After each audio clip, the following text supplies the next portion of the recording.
السلام علیکم ورحمۃ اللہ وبرکاتہ۔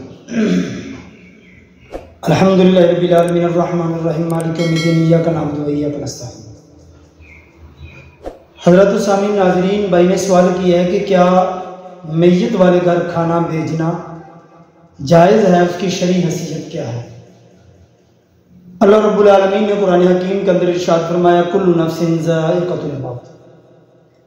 ہر ذی روح نے موت کا ذائقہ چکھنا ہے، ہر ایک کو موت آنی ہے، ہر ایک نے اس دنیا کو چھوڑ کر چلے جانا ہے۔ یہ اللہ تعالیٰ کے فیصلے ہیں اور اللہ تعالیٰ کا یہی طریقہ رہا ہے۔ جب سے دنیا بنی ہے چیزیں بنتی رہی ہیں، چیزیں ٹوٹتی رہی ہیں، لوگ انسان آتے رہے ہیں دنیا میں اور جاتے رہے ہیں اپنے وقت کے مطابق۔ گویا کہ دنیا کی رنگینیاں، دنیا کے اندر آنا اور جانا یہ اللہ تعالیٰ کی مرضی سے ہوتا ہے، وقت مقررہ پر ہوتا ہے، نہ اس سے پہلے نہ اس سے بعد کسی صورت بھی ایسا ممکن نہیں ہے۔ تو گویا کہ جب ایک انسان دنیا میں آتا ہے اور وہ دنیا سے چلا جاتا ہے تو اس کے گھر والے جو ہیں وہ غم زدہ ہوتے ہیں،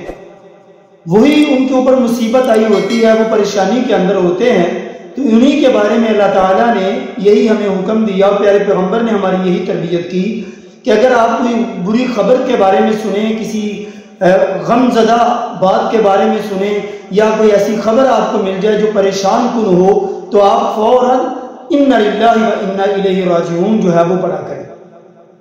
اب پھر اس کے اوپر انسان کو کرنے کا کیا حکم دیا ہے کہ اگر ایسی مصیبت، ایسی کوئی خبر آ جاتی ہے یا ایسا ہمارے ساتھ یہ لمحہ یا وقت آ جاتا ہے تو اس پر ہمارے پاس ایک بہترین ذریعہ ہے، وہ ہے صبر کرنے کا۔ اِنَّ اللَّهَ مَعَ الصَّابِرِينَ۔ جب ہم صبر کرتے ہیں تو اللہ تعالیٰ ہمارے ساتھ ہوتے ہیں، اللہ تعالیٰ کی مدد ہمیں مل جاتی ہے، ہم اللہ تعالیٰ کی پناہ میں اور اللہ کی مدد میں آ جاتے ہیں۔ تو گویا کہ اس طرح سے ان کے اوپر جس گھر میں یہ فوتگی ہو جائے یا اس طرح کا کوئی معاملہ ہو جائے تو وہ غم کے اندر ہوتے ہیں، وہ بیچارے پریشانی کے عالم میں اپنا وقت گزار رہے ہوتے ہیں۔ تو ایسے موقع پر ان گھر والوں کو کھانا بھیجنا، کھانا کھلانا، ان کی ضروریات کو پورا کرنا، یہ رشتہ داروں کا، محلے والوں کا یا قریبی رشتہ داروں کا یہ حق بنتا ہے، یہ ان پر لازم آتا ہے کہ اگر کوئی ایسا معاملہ ہو جائے تو ہم ان کو کھانا بھیجیں۔ جیسے ہمارے اکثر لوگ جو ہے وہ اس طرح سے چلاتے ہیں کہ 3 دن کے لیے کھانا بھیج دیتے ہیں، یا کبھی ایک ٹائم کا کوئی بھیج دیتا ہے، دوسرے ٹائم کا کوئی بھیجتا ہے۔ البتہ یہ ہے کہ ان کو کھانا بھیجنا یہ خلاف شریعت نہیں ہے،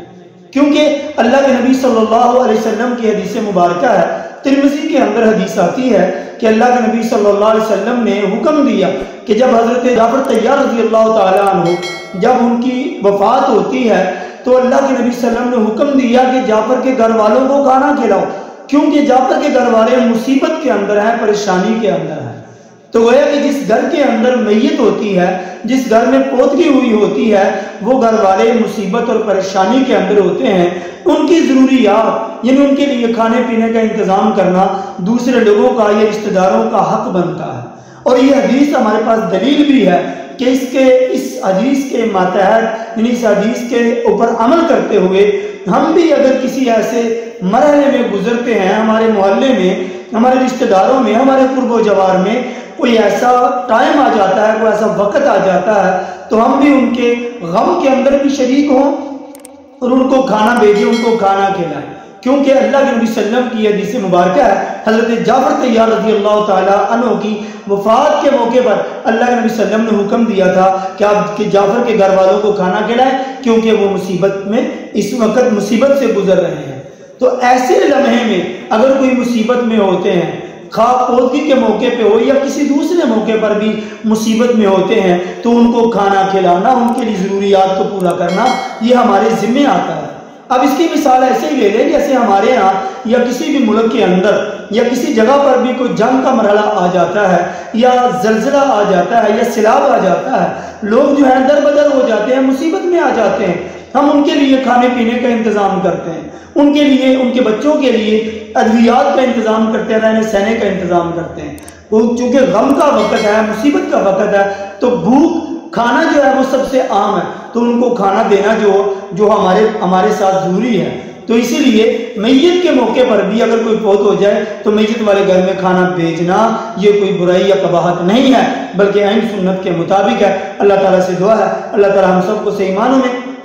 قرآن و سنت کو پڑھنے کی اور اس پر عمل کرنے کی توفیق عنایت فرمائے۔ وآخر دعوانا الحمدللہ رب العالمین، والسلام۔